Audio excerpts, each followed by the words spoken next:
Bonjour Adrien, est-ce que tu peux te présenter? Je m'appelle Adrien Chiquet et je suis directeur du festival et de l'association Jazz à Mulhouse. Qu'est-ce que c'est que Jazz à Mulhouse? Alors, c'est une association dont la principale activité est l'organisation d'un festival qui s'appelle Jazz à Mulhouse. Mais on a aussi d'autres actions pédagogiques, en particulier toute l'année avec l'école de musique de Mulhouse, des concerts en partenariat avec le Toulouse, avec l'Espace Festival, avec la Filature. Et un autre festival qui a connu sa première édition au mois de juin dernier, qui s'appelle Méga Musique, qui est orienté plus vers des musiques expérimentales, électroniques, etc. D'accord. Alors aujourd'hui on est au Domatrouf, vous faites Jazz à Mulhouse, qu'est-ce qui se passe? À partir de 18h ou 18h30 selon les jours, il y a entre 4 et 5 concerts. Ici, les deux premiers étant gratuits, entrée libre, on préfère, 18h et 19h, et à partir de 21h, c'est payant pour les trois concerts de la soirée. Sachant qu'il y a une autre partie du festival qui a lieu à la Chapelle Saint-Jean, le midi, à 12h30. Ça se situe où? En plein centre-ville, Grand Rue, à côté de la bibliothèque municipale. Et ces concerts-là sont également gratuits? Ces concerts-là sont également gratuits. C'est un choix de faire des concerts gratuits? Une partie Oui, bien sûr. gratuite? Bien sûr. Étant donné qu'on a un festival qui est assez ardu, ça n'a rien de le cacher, qui est assez difficile d'accès, je trouve ça primordial de faire des concerts gratuits pour que les gens puissent se permettre de prendre le risque de venir voir des concerts sans que ce soit un risque financier et d'être déçus. Donc les gens viennent, découvrent. Tu dis que c'est un festival ardu, tu es donc le programmateur. Qu'est-ce qui fait que Jazz à Mulhouse est ardu? Est-ce que c'est un choix? C'est une volonté? C'est pour se démarquer? C'est plein de choses, c'est une histoire. C'est-à-dire? C'est une histoire du fondateur, Paul Kennedy, du fondateur du festival, qui avait commencé à l'époque à l'AMC dès les années 70 à programmer du free jazz et de la musique improvisée à l'époque où ces pratiques-là émergeaient. Et puis le festival est né au milieu des années 80. Paul en a pris la direction complète au début des années 90, en 92, et on a fait un festival. Le pari dès le début, c'était que ce ne soit pas le 354e festival de jazz d'animation d'été français. Ça n'aurait pas grand intérêt. Si on veut, les gens préféreront toujours aller à Jean-les-Pins ou à Marcillac plutôt qu'à Mulhouse. Donc il fallait trouver une particularité qui fasse que Mulhouse, ça devienne quelque chose. Et Paul a réussi ça en axant le festival sur un jazz très contemporain, plutôt pointu, expérimental. C'est-à-dire, c'est plutôt de l'improvisation? C'est plutôt, voilà, l'axe, la colonne vertébrale du festival, c'est l'improvisation. Après, avec tous ces biais de la vie de certains, de moins en moins de jazz, ça dépend où on cherche le jazz. C'est toujours pareil. On est à la 24e édition, je crois. 24e édition. Sur cette programmation, par exemple, qu'est-ce qu'il y avait de particulier en termes d'improvisation? Est-ce qu'il y avait des formations très rares qu'on entend peu, des groupes qui se constituent exprès? Je pense que déjà sur les 3 premières journées, il y avait un éventail très large. On a commencé avec Noël Acheté à l'entrepôt, l'histoire. Et pour les néophytes, c'est quelqu'un de très connu? C'est quelqu'un de très connu, un guitariste qui était très prometteur, qui était promis un avenir de le guitariste français au milieu et qui a un peu claqué la porte à tout ça au petit show business du jazz français. Là, il a fait un concert où les 3/4 du concert, c'était des chansons de Kylie Minogue. Il joue des chansons de Kylie Minogue.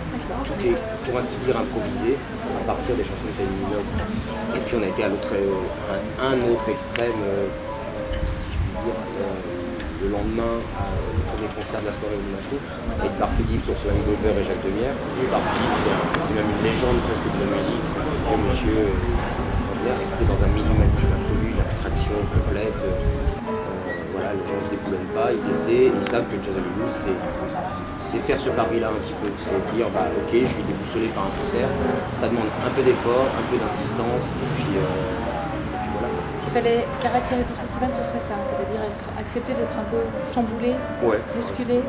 Accepter le risque de se retrouver face à quelque chose qui ne touche pas, qu'on ne comprend pas, ou plein de choses, et accepter aussi le fait que ces musiques ne marchent pas toujours. Accepter d'être déboussolé, des musiques qui parfois ne fonctionnent pas, enfin, ça prend pas. Est-ce qu'il y a du monde quand même, du public? Bah oui, la salle est pleine tous les soirs. On a à chaque concert pas loin de 300-350 personnes, ça varie.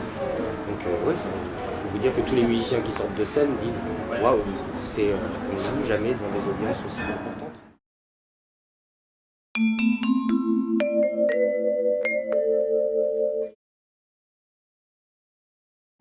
Est-ce que ce sont des Mulhousiens principalement qui viennent et qui ont été éduqués entre guillemets à cette musique? On va dire qu'on a une moitié de notre public, la moitié de ce public est un public d'aficionados du genre, qui viennent de très loin, des Canadiens, c'est-à-dire des Irlandais, des Espagnols, des Français de terre, qui viennent au festival parce qu'on est un des rares festivals à proposer ces choses-là. Et dans l'autre moitié, il y a une part de grandes régions, des frontaliers, suisses, allemands. Et puis une partie effectivement de gens d'ici, c'est très important qu'il y ait des gens de Mulhouse qui participent à ce festival. Et il y en a, contrairement à l'idée reçue que le jazz à Mulhouse n'intéresse pas du tout les Mulhousiens. Il y a des Mulhousiens qui viennent et des gens qui ont fait leur entre guillemets éducation à jazz à Mulhouse. Parce que le festival a évolué lentement vers ces catégories de musique. On arrive à d'autres esthétiques et certaines parties du public nous suivent. C'est ta première édition, je crois? C'est ma première édition tout seul. Tout seul. Est-ce que tu as eu envie d'imposer une marque particulière, ta touche spéciale? Non, pas particulièrement. Ce que j'ai eu envie de faire, c'est de marquer quand même un peu un changement existé, en évitant, pour cette première année, ça ne veut pas dire qu'ils ne reviendront pas, mais en évitant certaines habitudes de Paul, mon prédécesseur. Voilà, Peter Botsman, par exemple, qui était un invité très régulier. Je suis un grand fan de Peter Botsman, mais je me suis dit, ma première année, je vais éviter de faire les mêmes habitués que Paul, et on invitera Peter Botsman très probablement.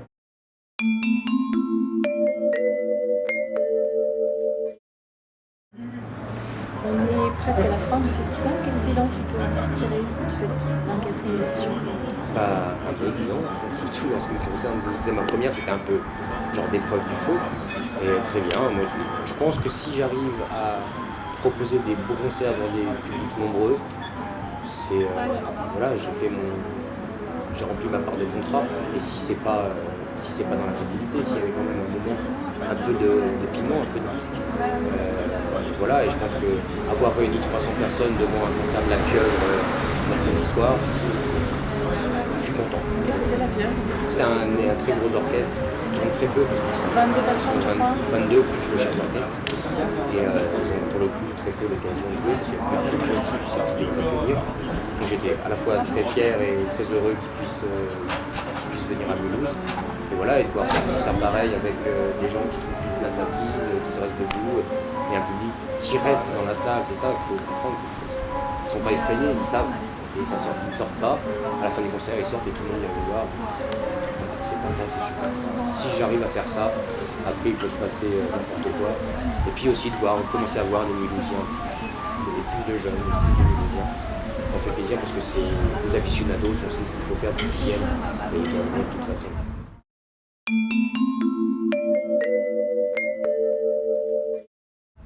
C'est un de tes objectifs d'attirer un nouveau public? C'est un de mes objectifs de convaincre ceux que Paul n'avait pas réussi à convaincre.